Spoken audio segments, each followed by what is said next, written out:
Taip, čia turim HR, vieną iš mūsų serijos modeliuko, skalbyklę, apie kurią trumpai jums papasakos. Esminiai dalykai. Trumpas skalbimas, vos 15 minučių, per kurį jūsų šiek tiek nešvarus rūbai taps švarus ir jūs galėsite juos greitai dėvėti.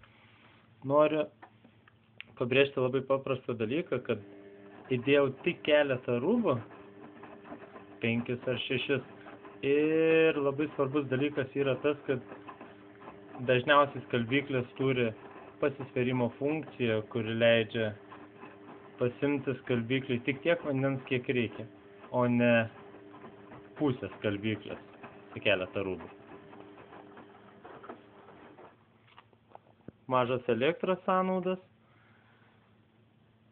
Ir šiuo atveju matome 1200 apsisukimų skalbyklę su 7 kg funkcija ir A++ klasės. Taip pat, kad turite vaikų, aktualu, nes tai yra antibakterinė zona, kuri išskalbus rūbam neleidžia bakterijom kauptis rūbose.